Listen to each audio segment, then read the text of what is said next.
Welcome, welcome to another episode of What the Effie. And I am What the Effie excited because today I have Jeffrey Ma. Jeffrey, thank you so much for coming. Thank you for having me, Effie. This is an absolute pleasure and honor to be on your show. I'm super excited for just for this. This is absolutely amazing. Well, I'm very excited to have you, so thank you. And I have people coming from all walks of life. So it's possible, just possible, that someone might not know who you are already. So I would like for you to introduce yourself.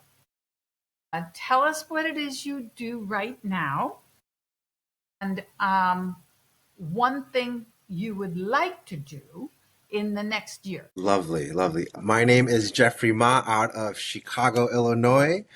I am a real estate broker, investor, and personal development coach. I also have a background in the restaurant industry, which is where I still reside with the family business. And what I want to do in 1 year, I want to create a community of entrepreneurs, leaders, and go-getters who support and empower one another through intention and purpose. Very nice. Yes. Okay, guys, I want you to know, as you probably know, I am in Chicagoland. And for anybody who's been watching, you know I am effing bitching about Chicagoland the whole time. That I am not happy here, that it hurts my body because of the weather, et cetera, et cetera, et cetera. Okay, I met Jeffrey at one of the sub two events, real estate events, at his restaurant. And I cussed this man the whole way out there because it took me an hour and 40 minutes to get there. It was Chicago has some wicked traffic. And it was the day that Keston was visiting. I had Keston on my podcast that week. So I was like, oh, I ain't missing this. And I'm super punctual. So I was very distressed with the traffic, very distressed. When I got there, I was like, oh, this is a nice place. Okay. But I'm late. Keston was late too. And do you remember the first thing he said when he came in? I actually don't remember. I do because it pertained. He walks in and he's like, hey guys, I'm really sorry to be late. I've come straight from the airport. And all I can say is, what the hell? How can you guys handle this traffic? And I was like, yes. So suddenly I didn't feel worried about being late. And it was a great meetup. The food was incredible. And that's where I met Jeffrey.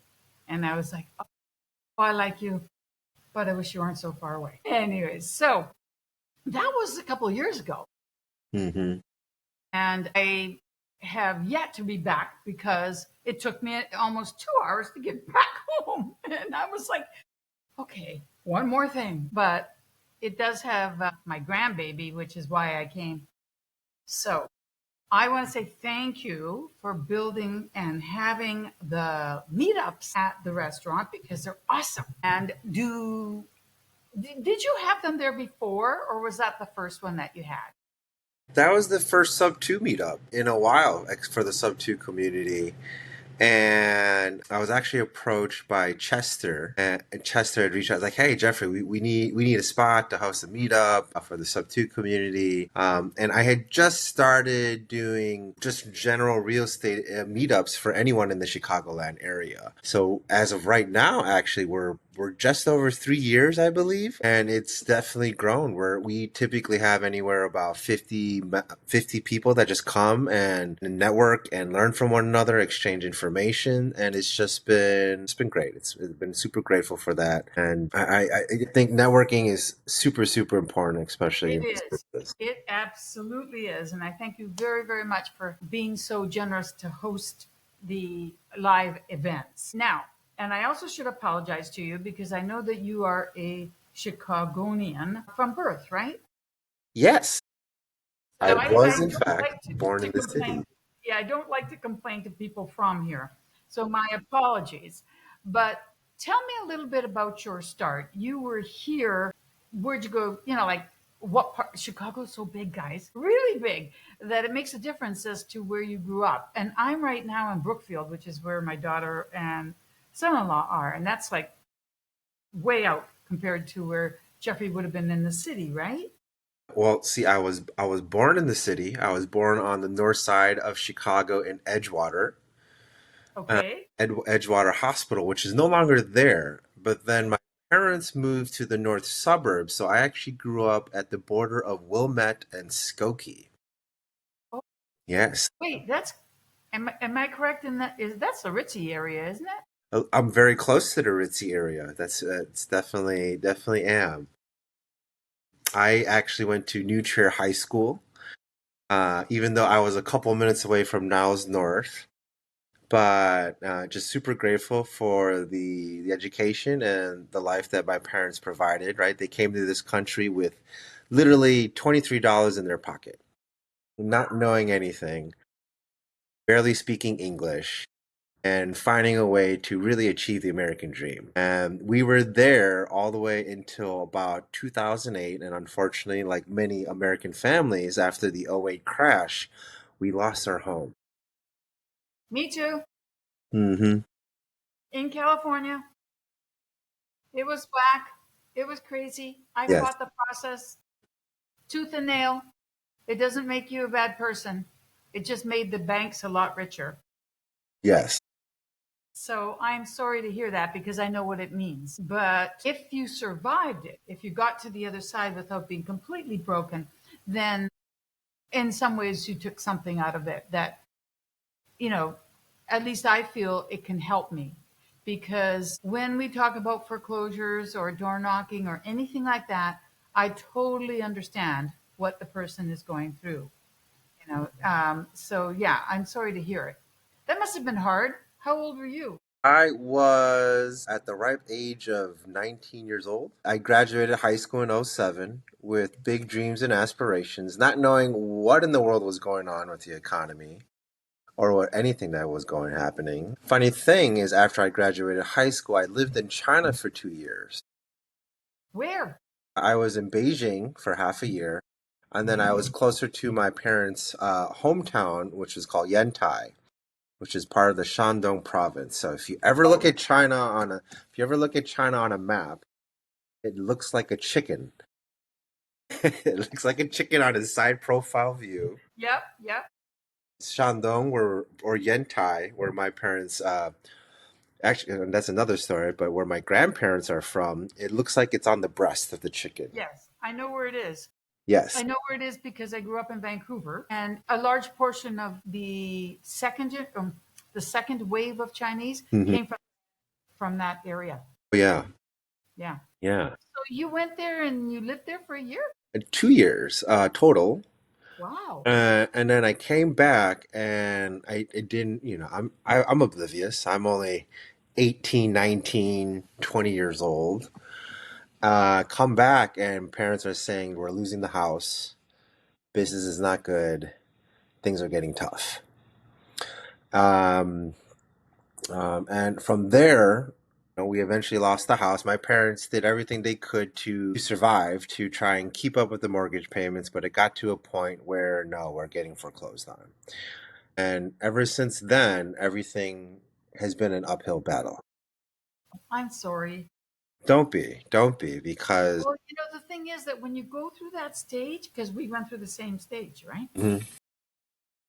I lost everything, but I started again. And frankly, now it's so much easier for where I am. I feel like that was a blip.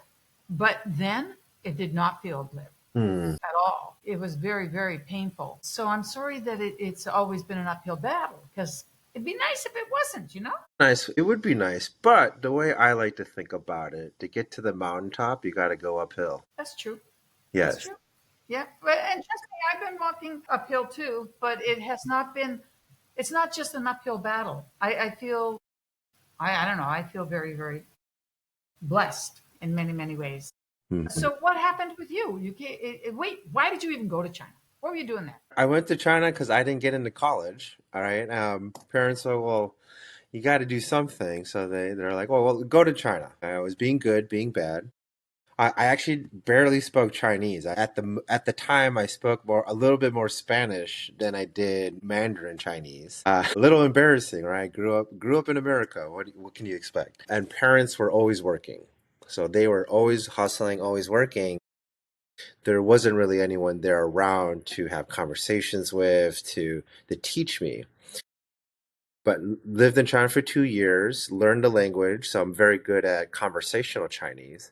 Come It's back. interesting you call it Chinese Yeah. because, I was teaching ESL for 13 years, Yes. and it didn't matter whether it was Mandarin or Cantonese. Yes. They objected heavily to being called Chinese. They're like, no, I speak Cantonese. Exactly. No, I speak Mandarin. There is no Chinese. What are you talking about? I'm like, Yes. okay, okay. So it's interesting to hear you call it Chinese because Mandarin is, of course, the recognized language, but there's a It lot. is the main Specific. language of the country. Cantonese being second. Completely different. They both read the same thing, but when you hear them talk, it's like nope. There, it's definitely different. I know. And do you want to know that as a non Asian, I can pick up the difference? That's Because I had so many students that after a while I was like, oh, wait, that rhythm that's Mandarin. hmm You're not like that. I'm Cantonese. Okay. As far as the language is concerned, I hmm was like, okay, I can actually pick up some difference. Yes. Cool. So What did you do when you were there? I actually went in Beijing. There was actually, it was called Beijing Sports University.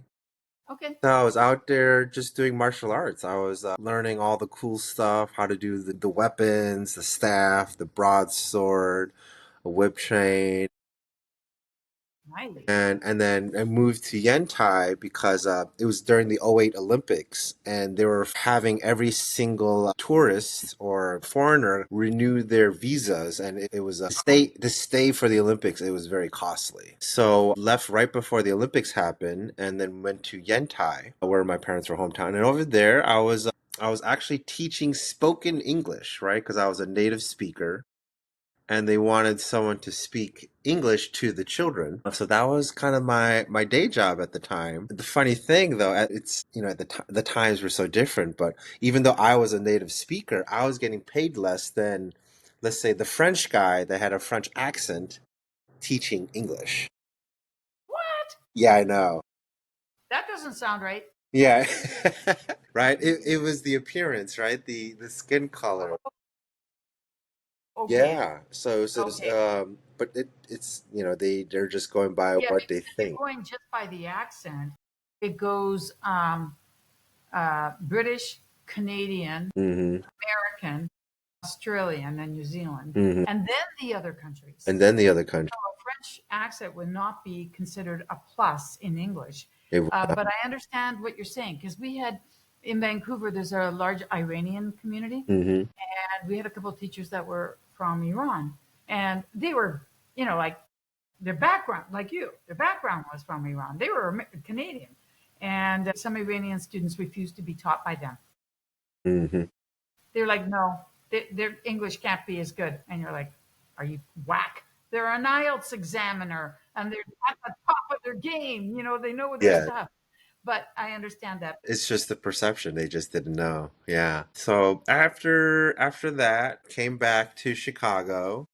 I applied to UIC.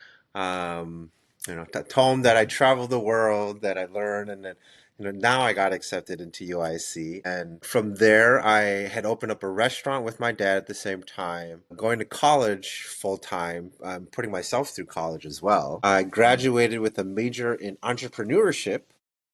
So Nice. the funny thing is that I did what my degree was, but I never used my degree. Well, I'm sure there must have been a few things you learned that did help along the way somewhere, but I understand. I Yeah. got my degree in education, and once I finished my practicum in Boston, taught just a little bit. I never used it again until I was teaching ESL. hmm I was like retired, technically retired. It was interesting. So I know what you're saying. But, I do use it in my everyday in some way. Correct. Yeah. Correct. Cool. Very cool. So, how did you go from having a restaurant with your dad to real estate? Hmm. So here is like the insider story. When I opened that restaurant with my father, it was kind of out of necessity. My parents didn't know what else to do. They didn't have any formal education. And back in '08, things got really tough for the family. So the only thing that they knew how to do was work in a restaurant or open a restaurant. So we had one in Winnetka, which we still have. It's 33 years old today. Yeah. And but at that time, my dad was going through a tough time. Right, he was definitely drinking a lot, and we had to separate my dad from my mom just because they just couldn't work together. They just couldn't work together. So I helped my dad open up another restaurant in the city in Old Town Chicago, and he had promised me like, hey, after you graduate college, right after you get your undergrad, I'll let you take over the business. It will be fully yours. That was the plan. So I graduated in 2014, and all of a sudden, no, that was no longer the plan. What did you do wrong? Right? Well, what happened? But in hindsight, I had a lot of resentment towards my father, but I understood Why did he as, change his mind? Why did he do that? well, apparently he forgot. So apparently, right? Like I'm a, sorry. I'm sorry. That's so funny. I mean, it's not funny, but it's interesting. well, culturally, right? Asian parents want to pass something on to their children. And even though I opened that business up with my father, he wanted it to be quote unquote his to give to me, even though we both opened it together. His background, right, how he grew up is a lot different than how I grew up, right? So in my eyes, it's just like it felt like you were sabotaging me, and him was like, no, no, no, I like I'll give it to you after I die. I'm just like, well, I'm not trying to wait till you die. It was a really tough working with him, right? But I stuck it out. I stuck it out with him. His idea of how to run a business was different than my idea of how to run a business, right? Even though I went to business school, he was just like, I know what I'm doing. Very old school mentality, right? He did very well in the 80s. He really did. But 90s rolled around and the '08 came and took everything away. And I can see as a man from an older generation, right? Different culturally and even generationally, right, he felt the need that he had to give something, right, and so in 2014 I graduated. A year went by, and I realized it's not going to happen. I had always thought that I was going to go 100% into the restaurant business, and that was going to be my life because I literally grew up in the kitchen. My mom used to have me when I was little. Mom would have me sleep underneath the cash register on the shelf. Love it. I absolutely love it because I have enough relations in my own background with what you're describing Yeah. as a child. Yes. So I know it. I know it. And growing up as a child, I think most parents possibly don't necessarily always realize sometimes the child wants the help, wants to be there for the parent. And at a very young age, dealing with my father, I quickly realized one of us was a lot more mature than the other. Right, the other one did very well in the '80s again, but I came to the realization that I needed to do something different because if he's not going to give me this restaurant, I need to do something different. And I had realized from '09, or no, I'm sorry, yes, from '09 until 2014, right? Wow, to think about it, that was a good 5, almost 6 years that went by. He didn't teach me much. So I can understand why you would want to end that. There's no doubt about that. Hmm. What I'm not quite getting at yet is why real estate? Why that road? And how you took your steps to there. Well, long story short, right? I remember taking a course back at UIC on real estate, and she had opened my eyes to the world of like, oh no, this is where a lot of money is at. This is where the wealthy put their money at, right? And like many people that read Rich Dad Poor Dad, that created a shift in my mind. I'm like, oh, okay, real estate, real estate, real estate. Maybe that's the direction that I want to go. I had went to a 3-day seminar. I don't know if you remember Fortune Builders by Than Merrill. He was on the Oh yeah. radio all the time, right? They did in-person events. I paid $100 to go to this 3-day event to learn how to invest in real estate, and my mind was blown. My mind was blown. But then at the time, right, I was working full time at the restaurant. I was just finishing up school. We're still trying to come back from a foreclosure, and they're like, oh well, if you want the program, the top tier program is $55,000. And I'm just like, I'm sorry. I'm not even making $55,000 a year. I'm barely making 30 grand a year. How am I ever going to afford $55,000? Well, ask your parents. My parents aren't even making $30,000 a year, Yeah.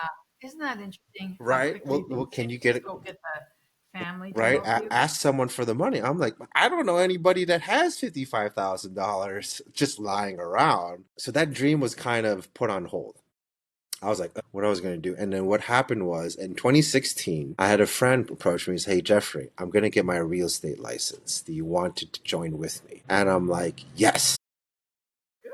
I'm like, how much is it? Because like, I don't have that much money. He's like, don't worry. There's a Groupon crash course for $279. I'm like, Nice. man, $279. I don't even have that. That's What are we going to hilarious. do? Mom was gracious enough to give me her credit card, which at the time only had a credit limit of $500 because she was still recovering from foreclosure. Her credit score was absolutely decimated. And she gave me the credit card, swiped the credit card, bought the Groupon, did the crash course, did the test, and now I'm officially a professional licensed real estate broker. And that was in Well, 2016. in Illinois, do they start at a broker? So that's the terminology, right? Okay. So Yeah, because real I'm used estate. to real estate agent, Hmm. and then later on, a real estate broker has other agents under them. Correct. That's what I'm used to. Every state is a little bit different in their terminology, just a little bit, but real estate agent and real estate broker is the same thing here in Illinois. Okay, Yeah. thanks So for explaining. there's the broker that you're thinking about, we call a managing broker here in Illinois. Okay. Yes. Even though aren't they the owners of the Not agency? necessarily. Someone could own a brokerage, but they're not the managing broker. So very much like some of the big Keller Williams, Compass, Coldwell Banker, Warren Buffett is not a managing broker, but he owns Coldwell Banker. Got it. Yes. So did you start selling houses No. once you got your license? Well, hey, that's what I thought, right? 2 years went by. Why not? 2 years. Two What are years you went doing by, for two and I years? didn't close a single deal. I didn't land a single a lease, and I'm like, you know what? Maybe this isn't for me. 2 years went by. Wow. I just didn't know, I just didn't understand the business. No one was really there to guide me, and at the same time, I didn't even know what questions to ask. Like, I wasn't at the time. No one was really teaching real estate on YouTube. It was 2016. Yeah, I understand. At the time, YouTube was just entertainment. It was just videos. No one was really doing anything particularly educational, or so I thought. At that time, Jeffrey, were you actually showing houses? Were you working for, like under a managing Yes, I brokerage? was. You just weren't fortunate enough to close on I anything. just, yeah, I didn't realize, right? They were giving us leads. So it was like, oh, cool, a lead, show a property. I show the property. But in my mind, coming from the restaurant industry, I was very transactional in my thinking.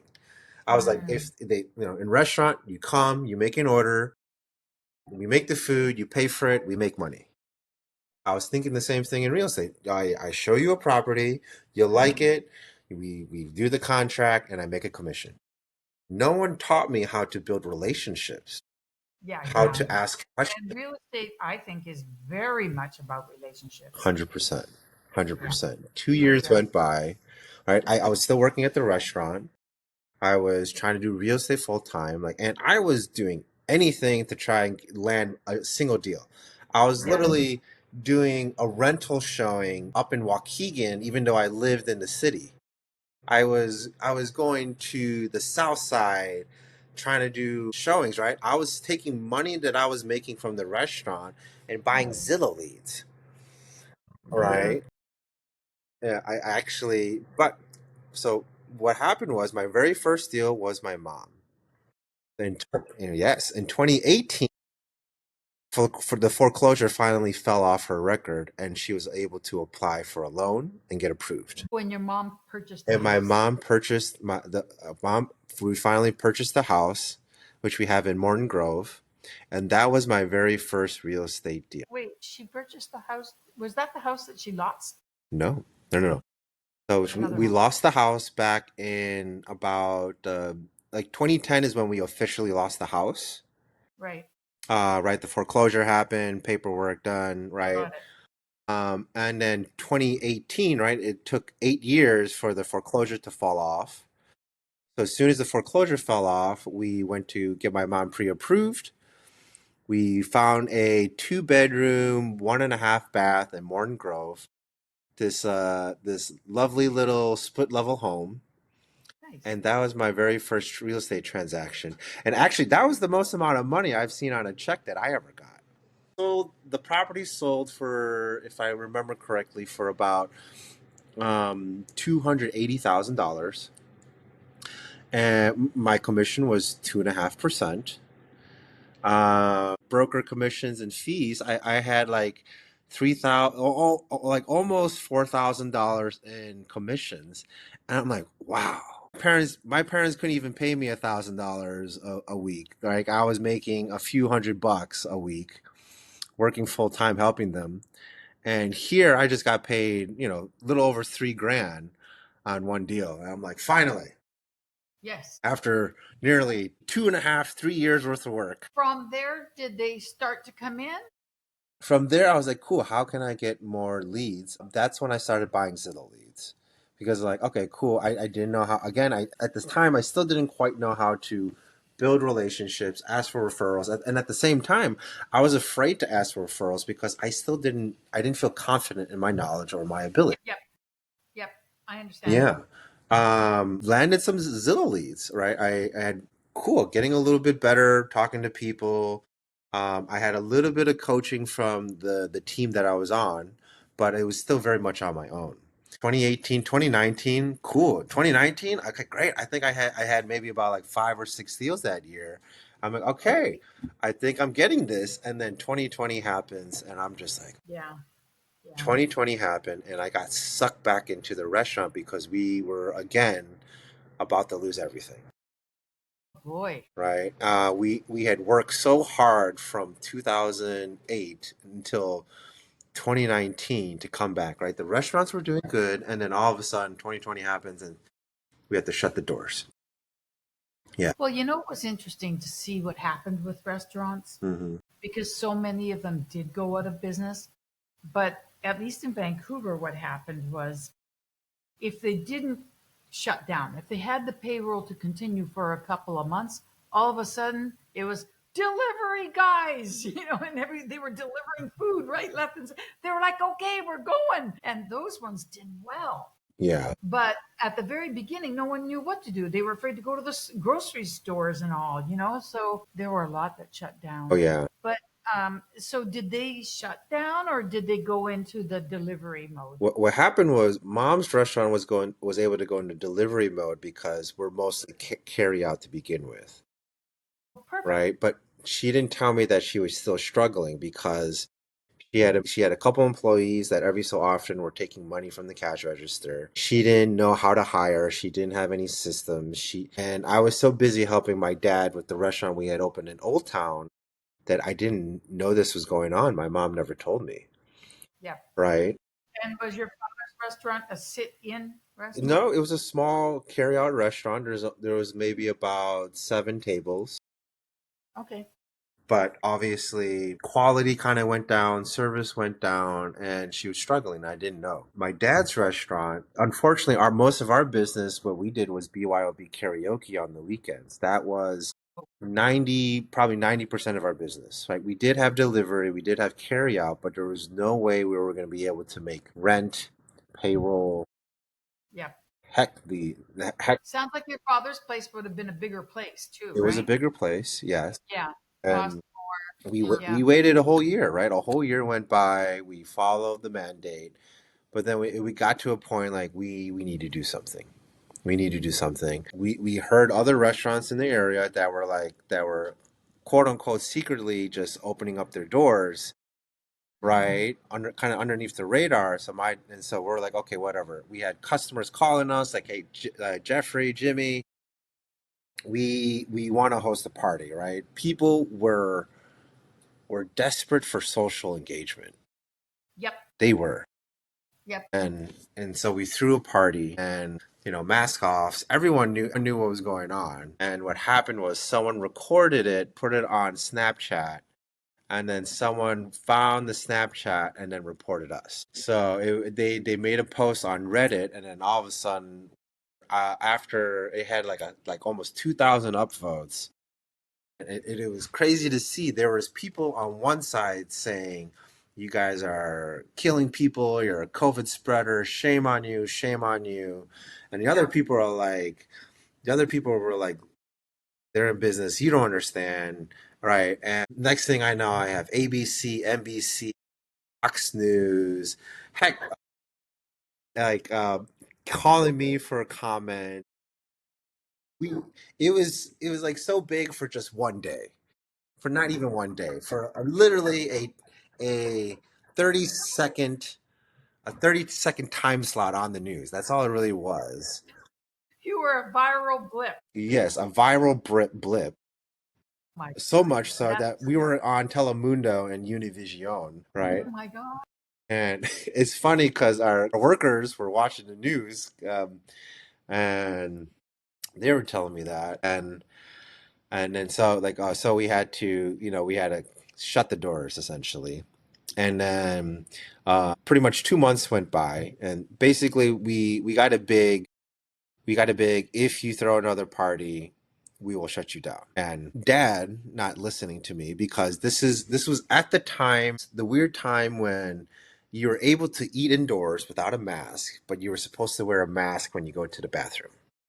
Right? You were supposed to wear a mask to your seat, but once you're sitting down eating, it's okay. Right? That's amazing. And so my dad, without wanting to listen to my better judgment, he says, "Well, hey, now we can do the parties again." I'm like, "No." He's just like, it's like technically we can't have people standing around partying. They have to be seated and eating. And he's just like, "Well, there's other places that are not listening." I'm like, "Dad, like please."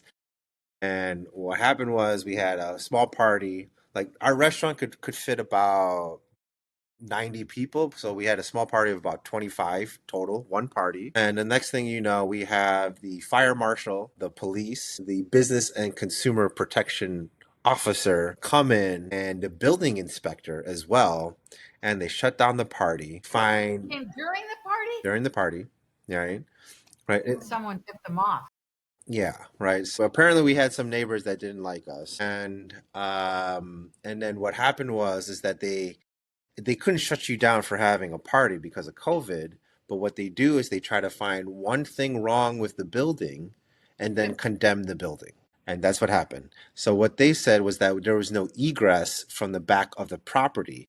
There is an egress, there's a gate, but the gate was locked. The reason why it's locked is because it's landlocked. You'd be going into the neighbor's property. And that's how they shut down the building. And then the next thing I know, I'm slapped with $50,000 in fines. Seriously? Yes. Well, I guess you better hurry up and start selling properties. Did you have to pay it? Well, what actually ended up happening is we ended up agreeing to only $1,000 fine, but they revoked my business license. They Wow. revoked the business license, and so I could no longer open up a restaurant in the city of Chicago. Oh my God. Correct. So, Wow. going through all of that, and then also finding out that my mom thought that she was getting concessions for rent for during the pandemic. This was up into 2021, so a good year, Yeah, almost yeah, it took a a while. good Yeah. year into the pandemic. And next thing I know is that my mom, that she was in good communications with one of the brothers of the property who got pushed out. So all of a sudden now she has a $40,000 bill for back taxes and back rent that she thought she was supposed to have concessions on.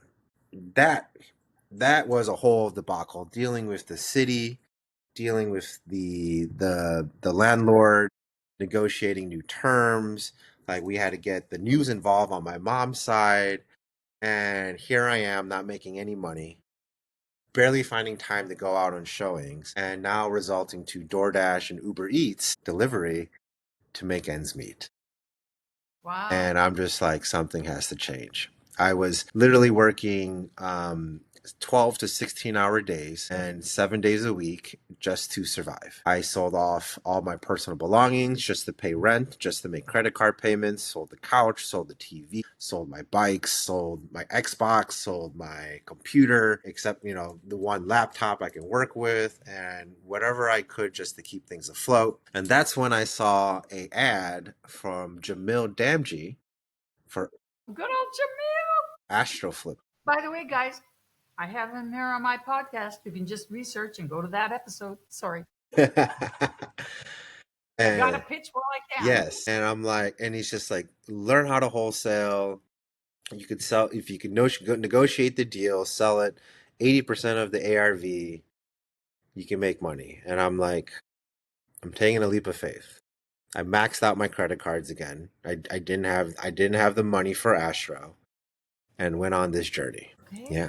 So you met Jamil before you met Pace. Yes. So, Okay. Effie, you probably don't realize this, but I'm actually not in sub two.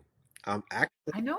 yeah. I know you're not in sub two, but you are in Owners Club. Yes, I am in Owners Club. Yes. Okay, so those of you who are in sub two, surprise, you can get into Owners Club without being in sub two. And Jeffrey did just that. And when I saw that, I said, there's a smart, oh, I better not, it might sound negative towards sub two. I'm not negative at all towards sub two. It's just that I realized how smart you were Thank you. because, most 99.9% of the people in Owners Club came up through sub two first. So that's considerably more, Yes. like by the time you add it on. Yeah, I'm maybe like one of 4 or 5 that's only in Astro. 6 months later, I did my first wholesale deal, which, funny thing, ended up being a creative deal. I didn't even know. I was just trying to figure out how to get a deal done. The lead came from a family friend. She had a 2 flat in Albany Park that her mom unfortunately passed away, but her mom did all the work herself, but didn't pull any permits, pulled 0 permits, trying to do all the work herself. And this thing needed a full gut rehab. Sorry. Well, that would have been an interesting challenge for a Yes. wholesale. So she owned it free and clear, but she was stuck on a number. She was stuck on a number. She wanted Yeah. 350 for it. I'm like, this thing's maybe worth 275, maybe worth 275 as is. Like, $75,000 difference. I found a buyer, which actually I joint ventured with someone who her name's Lisa, wonderful lady. She brought a Lisa, is that John's wife? no, her name's Lisa Okay. Rosen. She's actually not in Sub Two or Astro. She's old school. She's been wholesaling probably before I was born. And so she brought a buyer, and they're like, "Oh, why don't we just seller finance this thing?" I'm like, "What's that?" It's like, "Well, if she wants 350, how about this? Like, the buyer's willing to bring 50 grand to the table, down payment, and then we'll pay her off the 300,000 over time." And actually, he, There you he go. doesn't even like to hold the note that long. He said only for 2 years, and then he would refi out or sell the property. And then I got paid 5 grand on the deal. Yay. Yeah, I was like, oh, I wholesaled a seller finance creative deal, Nice. right? I was like, Nice. oh, okay, That's pretty cool. That's pretty pretty cool. cool. And a couple months later, Jamil and Pace did a squat up meetup in Chicago. It was in Wrigleyville. I remember it was on top of the Raising Canes. When was this? Because I didn't think that Pace had been to Chicago yet. That's the funny. Everyone's like, Pace has never been to. Well, Pace has been to Chicago just a very long time ago. This was probably early 2022, or maybe even towards the end of 2021. I can't remember the exact date, but I do remember. Maybe 2021 because well, yeah, he came on the scene in early 2022, Mhm. 2022, Yeah. and I knew I was coming to Chicago because my daughter was here and she was expecting. Yes. And I asked, and at that point, I was like, no, no, he's not been here. So I guess it must have been before then. Yes. And that's where I met Ellie Goodman, who was also in Sub Two. Oh, Where yes, of now course. we've banded together and created our networking event in Chicago, right? Nice. And we've been doing that for the past 3.5 years. So the funny thing is that we haven't done business together, but we've been hosting networking events for over 3 years together, bringing the investor community together. It'll come on the right deal. It'll come for sure. So now talk about your wholesale business that you have done and where you're going with it. And maybe you can touch on Owners Club too, just to talk about how your growth has been. And you got married. Yes. Sorry. For a second, I was like, don't start with too much personal. Get the background first. And then I kind of forgot for a moment. And then I got all excited. Sorry about that. So bring us Yes. up to date. Bring us My, to my where we wholesale are now. business has been growing. I've been focusing on building out systems and processes. In the very beginning, or actually the past few years, it's just been me. Now I'm fortunate enough to have two people on my team that help me grow the business. And we're very Nice. big on collaboration, right? Just like Pace and Jamil, they're all about squatting up, squatting up. So most of my business is about JVing with other wholesalers. Yeah, Nice. so if you have a deal in Chicago, we're licensed. We can help dispo it. We can list your novations. We could do short sales, anything and everything around Chicagoland area. We are open to joint venturing with you. So Very that's the nice. wholesale business. So and when I joined Owners Club, What's the name of the wholesale business and where can they uh, reach out to you? pretty simple, wholesale Chicago real estate. I love it. Wholesale Chicago real estate. Wholesale Chicago real estate. You can find us. You can message us on there, and we're open to working with you, figuring out how we can get the deals done together because we really do believe collaboration over competition. I completely agree with that All also. right. 100%. Okay, so So now you have two people now, right? Besides yourself. What have you got them doing? Like, what are they doing? I have one virtual assistant who's really good on the phones. I've Okay. trained her where she's constantly finding me new buyers to build relationships with. Not only do I have the buyers that I've built relationships over the years, but we're always looking for new buyers and we verify every single one. We identify the LLC, we identify the fix and flips that they've actually done, so we know that they are real buyers instead of just pulling a random list of potential buyers or scraping names and emails off of Facebook. We actually take the due diligence of actually connecting with real buyers in the Chicagoland community. Very nice. Yes. Very nice And indeed. then the other one is a little bit on the acquisition side and a little bit of my assistant. She helps me with a little bit of my social media outreach, right? And she's also boots on the ground. So guys, if you need boots on the ground here in Chicago, we got you as well. Good. I love it. I love it. And when did you join Owners Club? Was it at the first year or the second The year? second year I joined, the year before, I was so busy just trying to build out my business that I didn't go to Squad Up. That was my mistake. Well, neither did I because of the grandbaby. Mm. Both parents were out of the country, and people were saying, "Well, just bring her." And I'm like, "No, I don't think it would work for her." Too much social, Like, too much. yeah, she was too little. She was only like a year, barely a year. Yeah. So I didn't go for the first one, and then I didn't go for the second one. But anyways, Anyway, maybe next year. next year, I And so hope you so. went, yeah, you went last Went year. last year. I was graciously invited by Adrian Miller, if you guys know who Adrian Miller Nice, is. of course. Shout out to Adrian. Yes, yes. We've partnered on some deals, and we're looking to do a lot more together as well. And that's when I joined Owners Club. And so in that process, they were talking about your Mount Everest, right? What is a 5-year goal that's so big, hairy, audacious that it makes you nervous? And I was like, man, I've been working on this, which has led me to personal development coaching. It's not only just mindset, but I also call it heart set because Oh, I like right, because it's not just mastering our thoughts, it's about really mastering our words and our actions, which literally lead to our heart, right? The things that hit us at our core, which I can go in a little bit into a little bit, but my Mount Everest was to help struggling real estate entrepreneurs who are burnt out, overworked, or just lost, helping them become more effective and efficient with their time and energy. nice. That's good. Yes. I think that the focus that comes from the clarity that you must develop in being not just up here, but also down here. I think if you can combine the two so you are clear, then you're not going to be Yes. lost and you will be much more effective. Yes. And it's kind of a necessary thing, but not particularly easy for a lot of people. No. No. I think that's the one thing that always needs to be sharpened is your mind. Yes, of Always. course.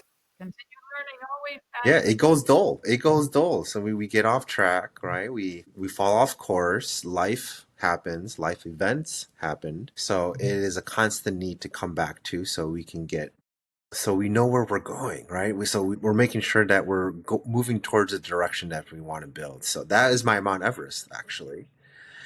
I love it. And that's where Owners Club has led me to. And the awesome part is that just being part of such a high level community, seeing other people reach for their goals also makes you like, you know what? I need to step it up. I definitely need to step it up. So even this year, right, I've done a fix and flip. We have a second one coming in Bridgeport, which is a 3 unit. I personally, with my partner, just bought our first sub two deal and even bought a tax certificate, understanding tax certificates and tax deeds, going through that route as well. Yeah, I was going to say a tax certificate, is that like a tax lien? Similar, yes. So essentially, where we buy a tax certificate that's already someone that's already bought the taxes and tax sale. I They've got it. already earned their interest, and typically once they're getting close to taking possession and ownership of the property, most of them don't want the property. Most of them want to sell. So in a way, they're kind of like wholesalers, right? They're buying the taxes, they're doing the work, right, and then selling it, and for an additional profit on top of the interest that they earn. Interesting. So, like, they're the ones that are buying the tax liens, Correct. moving it along, Moving and along. then when it's time to actually take possession, they're like, "Oh yeah, no thanks," and then they sell it, Correct. and that's called the tax The certificate. tax certificate, yeah, they'll call it. So the technical term is called proving it up. Once it's been proved up, Proving it yeah, up. once it's been proved up, you have about 30 to 60 days to go for the tax deed.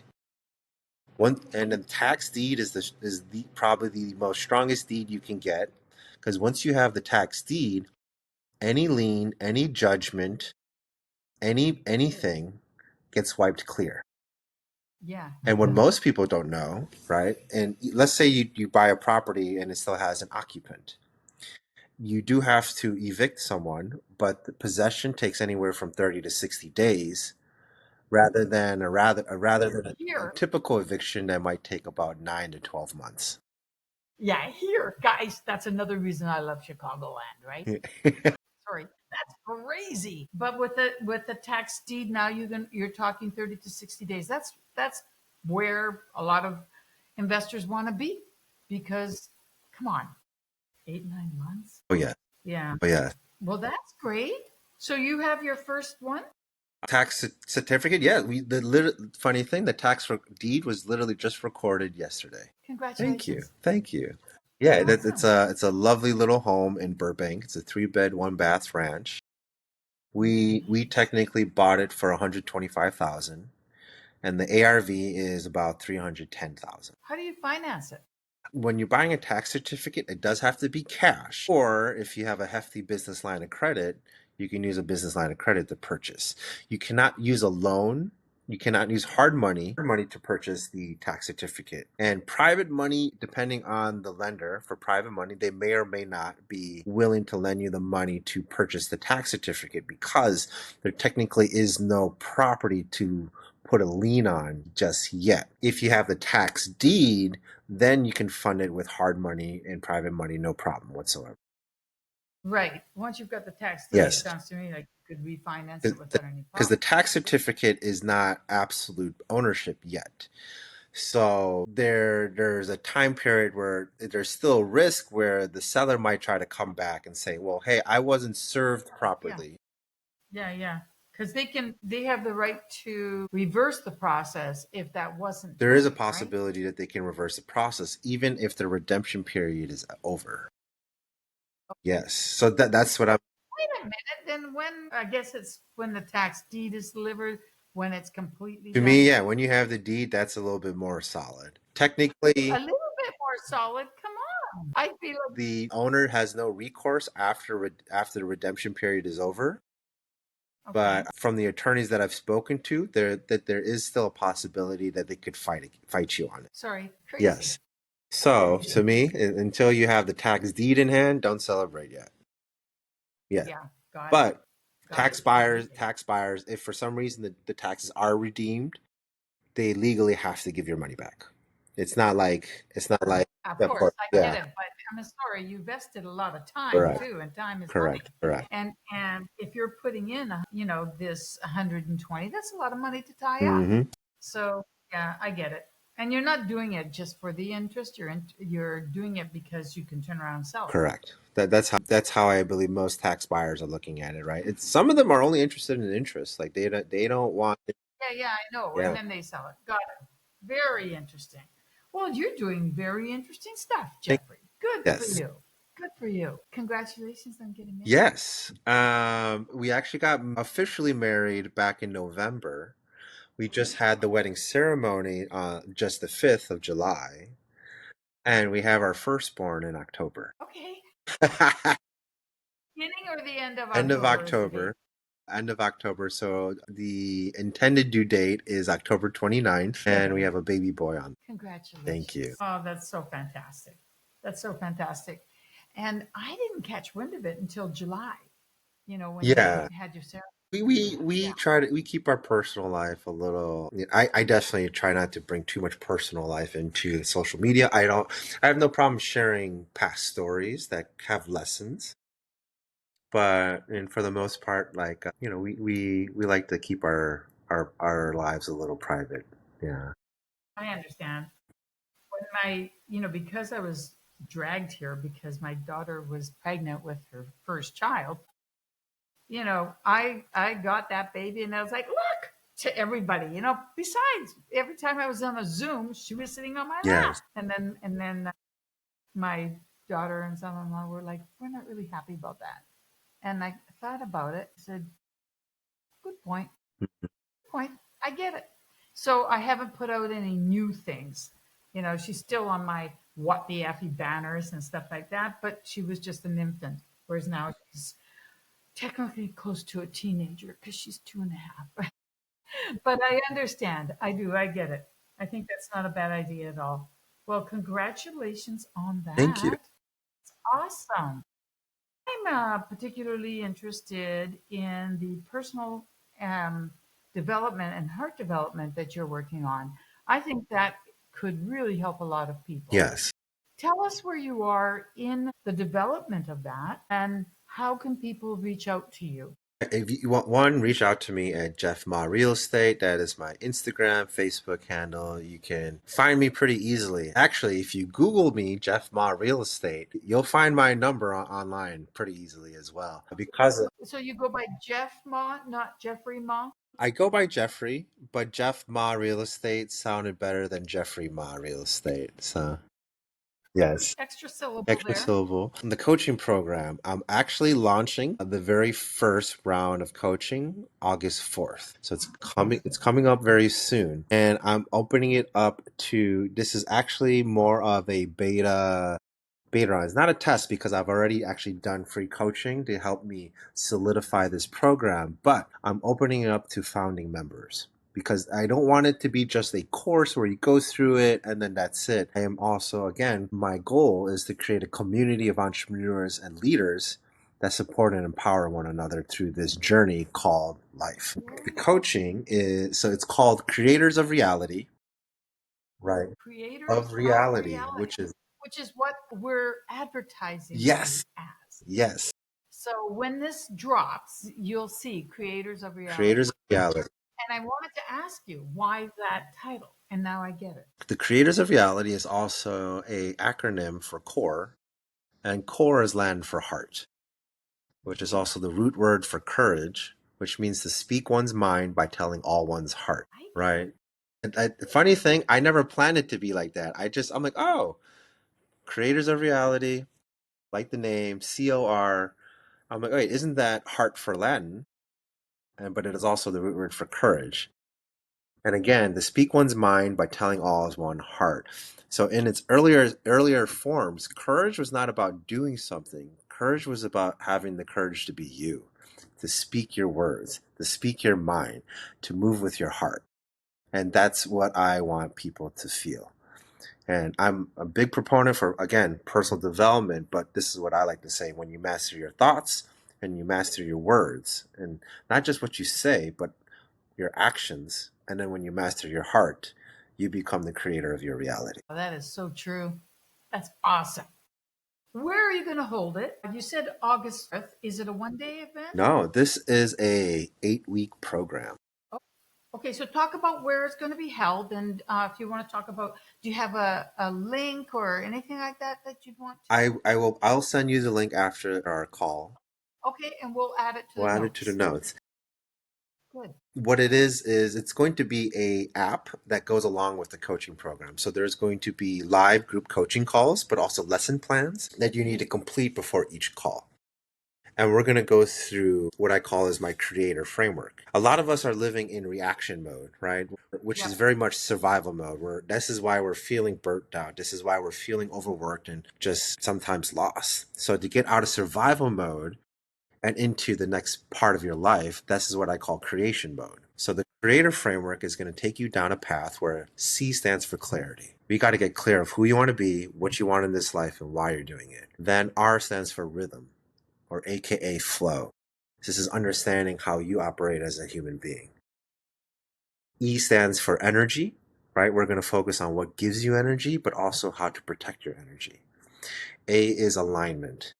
This is really figuring out what are the things that speak to you the most. T stands for time. Time management is life management. O is for ownership, and R is for realization. This is my Hi, program. Jeff. This is Thank good. you. This is my 8-week program that's going to take you from survival mode to creation mode.